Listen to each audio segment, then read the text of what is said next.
Vincent Lambert, formateur Nikon School. On a coutume de dire qu'au vu des capacités et des possibilités devenues hallucinantes des réflexes professionnels, on n'en utilise que 5 à 10% des fonctionnalités. C'est souvent vrai, et la bonne nouvelle, c'est qu'après cette formation, ce sera toujours le cas. Seulement, ce ne sera certainement plus les mêmes 10%, et vous serez sûr que vous avez activé les quelques réglages pertinents à votre usage et à votre type de photo, et cela change tout. Au cours de cette formation de 2 jours, nous prendrons le temps d'explorer les possibilités cachées de votre appareil et de partager ensemble des techniques de travail, des astuces de réglage et des bons usages qui vous permettront de vous approprier entièrement votre outil, d'avoir confiance en lui et surtout en vous. Je suis spécialiste des réflexes Nikon, à la fois en tant qu'auteur d'une dizaine de livres qui leur sont consacrés aux éditions Erol, et en tant que formateur à la Nikon School depuis de nombreuses années.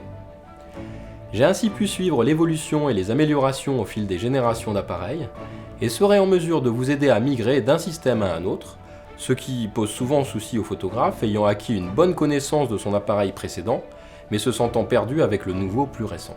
Nous aborderons donc en profondeur les fonctionnalités de ces appareils professionnels, en ce qui concerne notamment la mise au point autofocus. C'est typiquement un domaine où je vois beaucoup de photographes rester sur 1 ou 2 réglages qu'ils avaient identifiés il y a des années, et qui ne prennent pas le risque de s'aventurer dans le foisonnement des nouvelles options proposées aujourd'hui, ce qui peut se comprendre puisque l'essentiel est d'assurer sa photo. Toutefois, c'est se priver de possibilités vraiment intéressantes et efficaces. C'est pourquoi nous prendrons le temps, sur ces 2 jours de formation, d'étudier comment optimiser les réglages du boîtier en fonction des différents cas de prise de vue auxquels on peut être confronté.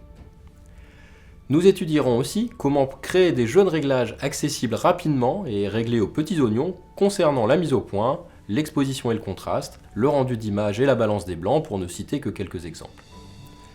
Avant de vous quitter, j'aimerais partager avec vous une petite astuce qui vous donnera, je l'espère, envie d'en savoir plus en me retrouvant lors de cette formation.